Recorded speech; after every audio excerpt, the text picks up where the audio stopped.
Greetings to you, my dear students and my dear viewers. Welcome to CCSS Bible Academic Virtual Sunday School. अगर आपने मेरा channel अब तक subscribe नहीं किया तो प्लीज़ सब्सक्राइब करें ताकि आपको प्लेलिस्ट का सीक्वेंस समझ में आ सके. And this is our third video in series. तो but before we start with the third one, let's have a quick review of the previous video. Okay, last time हमने स्टोरी पढ़ी है the conversion of Saul into Paul.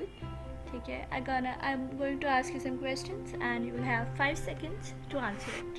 ठीक है. Why was Saul going to Damascus? Saul Damascus क्यों जा रहा था?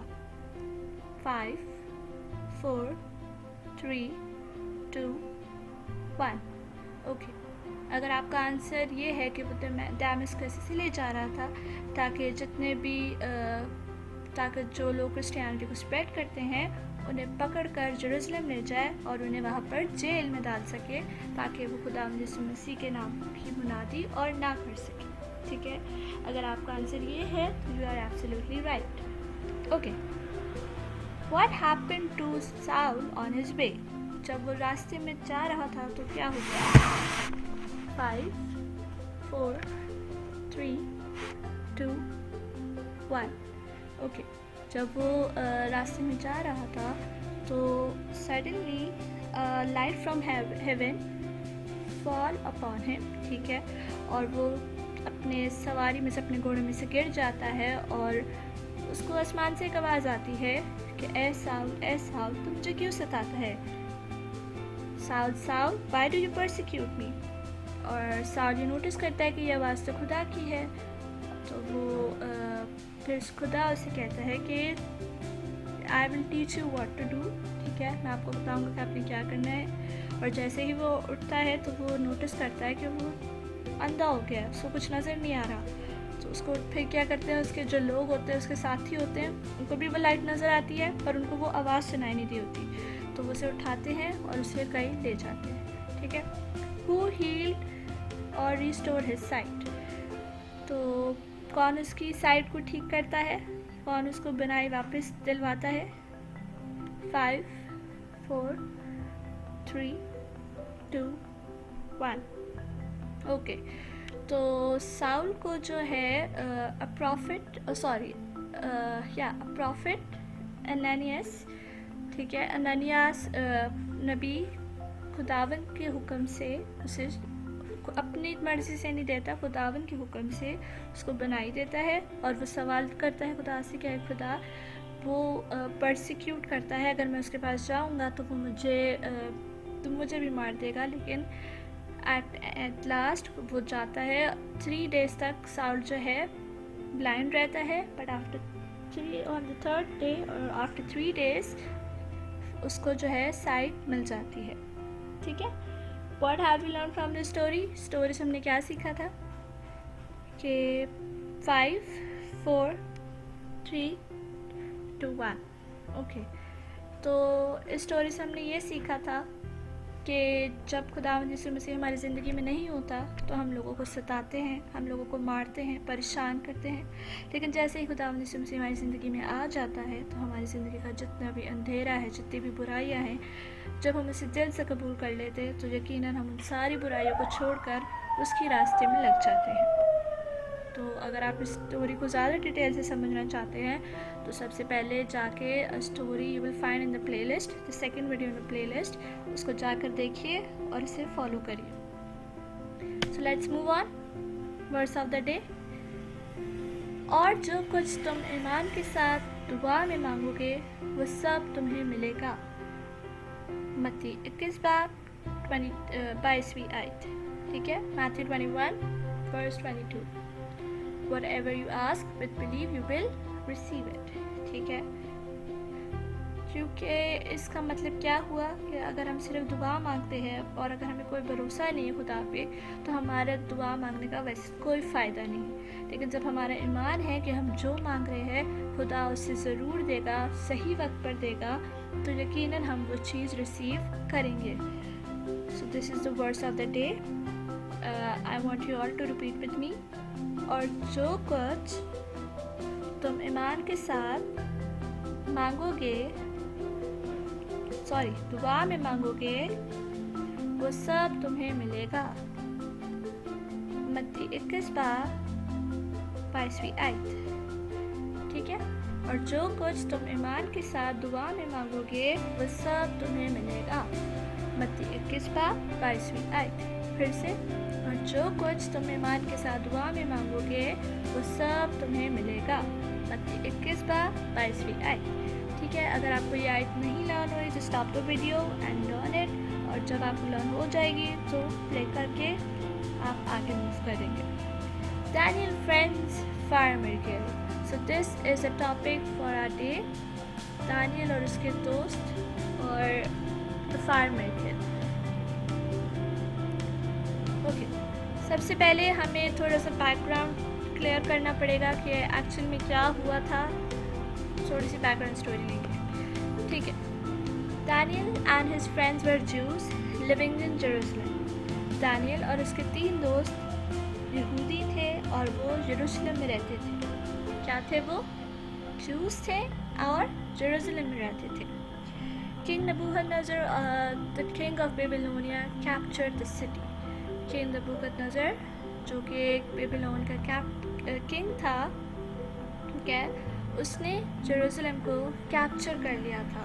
और जब भी आप कोई चीज़, कोई सिटी कैप्चर करते हो तो आप इस पिक्चर में जैसे देख रहे हो, वहाँ आग लगा दी गई है बिल्डिंग में, और जितना भी उस कंट्री का ट्रेजर होता है, टेम्पल ट्रेजर होता है, गोल्ड होता है, जो कुछ भी होता है, वो सब ले लिया जाता है। विनिंग कंट्री जो है, सिटी जो होती है, वो उसे ले लेती है और अपने पास रख लेती है।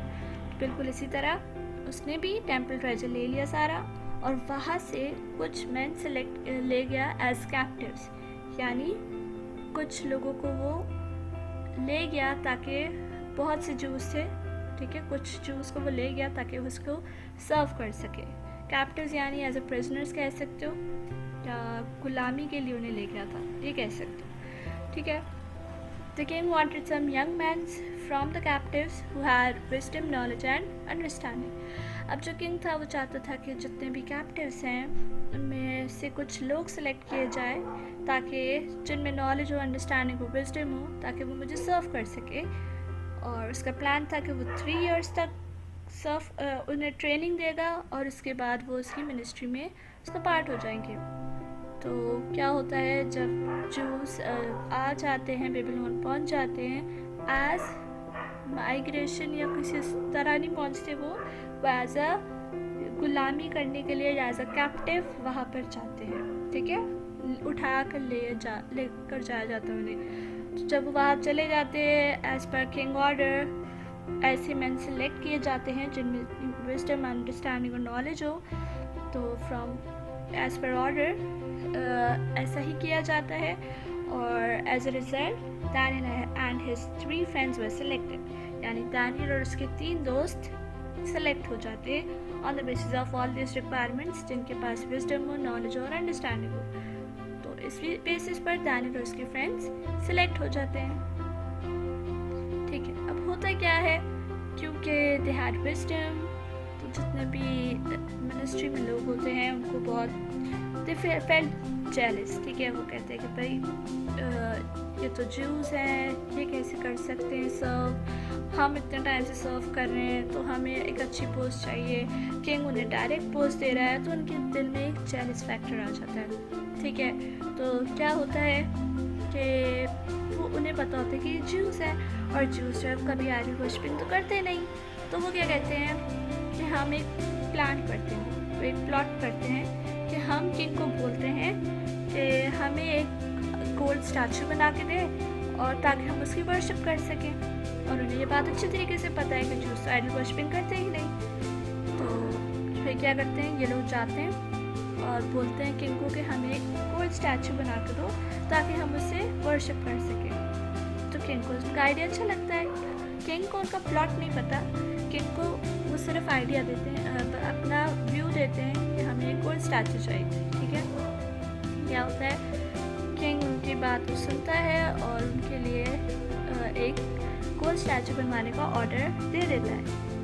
और जैसे ही वो स्टैचू बन जाता है, कुछ टाइम बाद जैसे ही वो बन जाता है, तो किंग ऑर्डर करता है कि मेरे जितने भी मिनिस्ट्री के लोग हैं, पहले वो किसी प्रोविंस के हैं, फाइनेंस में हैं, कहीं के भी हैं, उन सबको एक जगह गैदर किया जाएगा और ट्रम्पलेट बजेगा, ठीक है, और जितने भी उनके म्यूज़िकल इंस्ट्रूमेंट्स होंगे वो सारे एक साथ बजेंगे, और जैसे ही वो बजेंगे everyone has to bow down, ठीक है, बिफोर दैट आइडल, ठीक है, बिफोर द स्टैच्यू। तो ऐसे ही होता है। लेकिन उसने ये भी कहा होता है कि जो इससे वर्शिप बाउ डाउन नहीं करेगा उसे हम फायर में या फर्नेस ऑफ फायर या फिर आग की भट्टी में डाल देंगे। तो आप जैसे कि देख रहे हो इस पिक्चर में कि सब ने जो है बाउ डाउन किया हुआ है, ठीक है, बट सदरक, मीशक एंड अबेदनगो इन तीनों ने सजदा नहीं किया।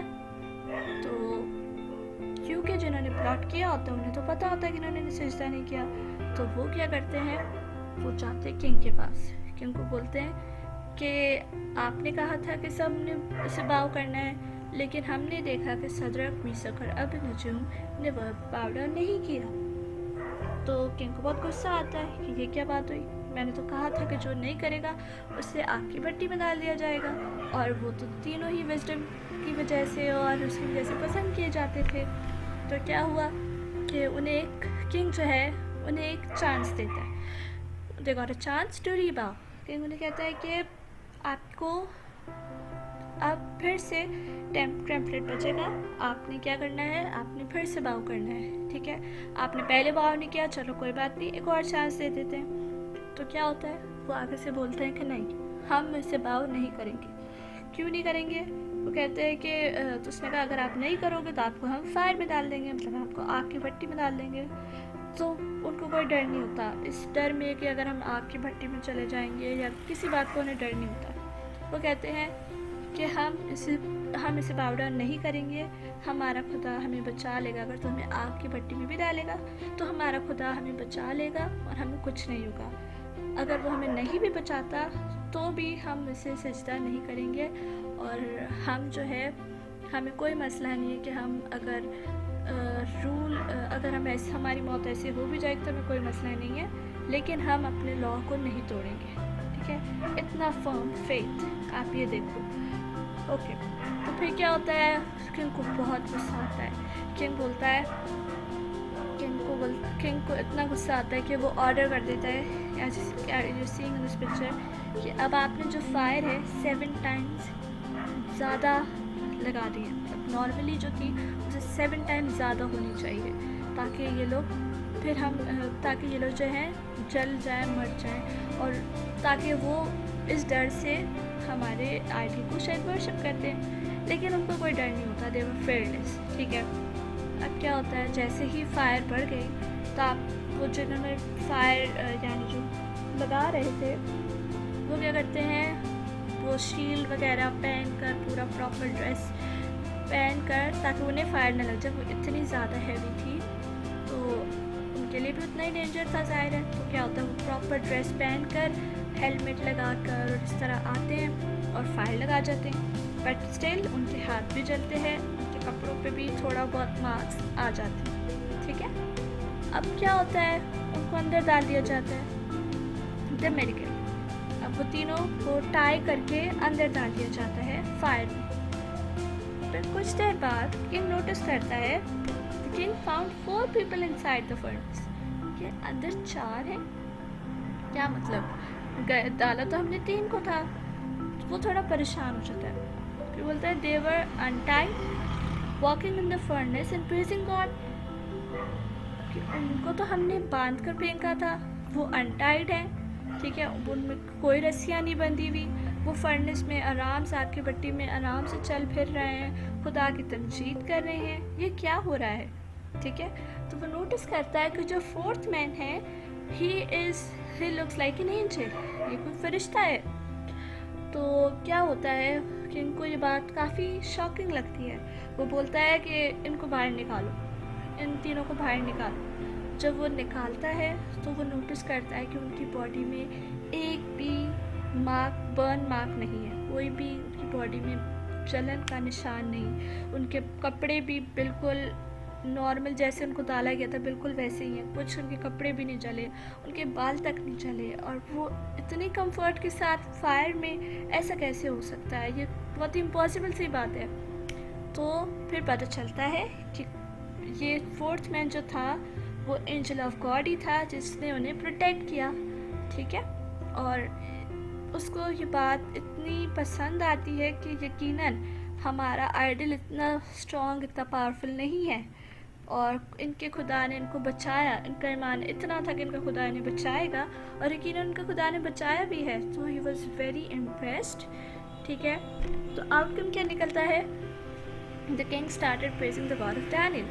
वो द गॉड ऑफ डैनियल यानी डैनियल के खुदा को प्रेज करने लग जाता है, उसकी तारीफ़ें करने लग जाता है कि मैंने ऐसा खुदा अर्थ में कहीं नहीं देखा, या दुनिया में ऐसा कोई खुदा नहीं देखा जो किसी को आग से बचा सके, जिसने उन पे एक निशान तक ना आने दिया, इतना उनको प्रोटेक्शन दी कि, और इतना उनका स्ट्रॉन्ग फेथ था, और फिर खुदा ने उन्हें बचाया। उसने उसको ये चीज़ बहुत इम्प्रेस की, और उसने ऑर्डर पास किया कि कभी भी कोई इनके गॉड को डिसरिस्पेक्ट नहीं करेगा, ठीक है, और डिसरिस्पेक्ट नहीं करेगा, और उनके खुदा को बहुत प्रेज किया, ठीक है। मॉरल क्या है इस स्टोरी से? हमें क्या सबक मिल रहा है? To trust and praise God even in your toughest temptation, ठीक है।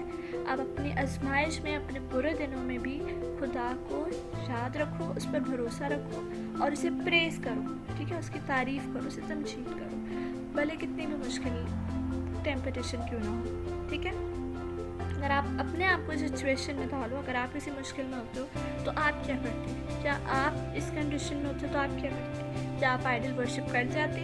या आपका भी फेथ इतना होता कि आप बोलते कि नहीं, मेरा खुदा मुझे बचा लेगा? Put your self at this place and see कि आप कहाँ लाई करते हो। तो इस स्टोरी से हमें जो मेन सबक मिल रहा है वो यही मिल रहा है कि कितनी भी बड़ी परेशानी हो, कितनी भी मुश्किल हो, your God is bigger than every problem, every trouble, ठीक है, and you must trust him, ठीक है। ओके, यहाँ पर एक छोटी सी कन्फ्यूजन भी मैं क्लियर कर दूँ कि जो लोग समझते हैं कि शायद डैनियल ने वर्शिप कर दिया, या शायद डैनियल ने उसे बाव डाउन कर दिया, तो नहीं, डैनियल ने बाव डाउन नहीं किया था, ठीक है। डैनियल जो था वो किंग के पीछे ही खड़ा था, और जितने भी उसके साथ लोग थे वो सारे ही वहाँ पर उसके साथ ही था, तो उसका नोटिस नहीं हुआ और उसने भी वर्शिप नहीं किया था, ठीक है। लेकिन जो लोग ग्राउंड पर थे, तो स्टेज पे, किंग तो स्टेज पे था, लेकिन जो लोग ग्राउंड पे थे वो सारे वर्शिप पे आए थे, उनको सबको बाव डाउन करना था, ठीक है। ओके, सो अब हम थोड़ा सा होम असाइनमेंट ले लेते हैं। क्लास ए यानी if you have the age of 3 till 7, तो आपको क्या करना है? जो हमारी वर्ड्स ऑफ द डे है उसको लर्न करना है और अपनी कॉपी में लिखना है। And second assignment is very interesting कि write down which command Daniel and friends followed and what is the command. का हिंट यही है कि ये वन ऑफ द 10 कमांडमेंट में से कोई एक command. Okay, class B and C जिनकी एज 8 till 14 ईयर्स है, उनके लिए कुछ क्वेश्चन हैं, ठीक है। Who was Daniel? डैनियल कौन था? रिमेंबर, इसका आंसर ये है कि ना ही तो वो कोई प्रॉफिट था, ना ही तो वो कोई मैसेंजर था। इसका आंसर मैंने स्टार्ट ऑफ द वीडियो बताया है कि वो कौन था, ठीक है, वो आपने लिखना है।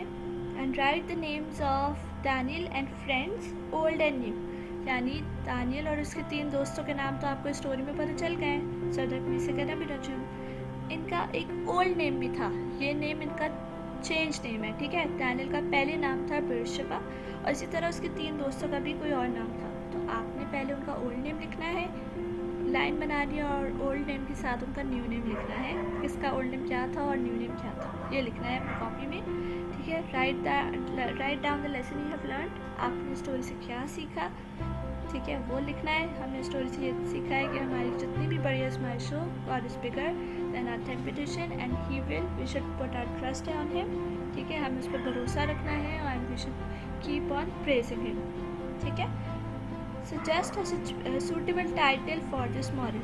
मॉरल जो आपको पता है, मॉरल जो मैंने ये वाला था, to praise and trust, to trust and praise God even in your toughest temptation. इस मॉरल को आपने टाइटल देना है, ठीक है। कुछ भी हो सकता है related to faith, related to temptation, सिर्फ 1 till 5 वर्ड्स से, इससे ज़्यादा एक्सटेंड नहीं करना। And if you want any story जो कि आप चाहते हो कि मैं आपके साथ शेयर करूँ, तो आप मुझे कमेंट सेशन पे बता सकते हैं, ठीक है। So thank you, this is all for the video.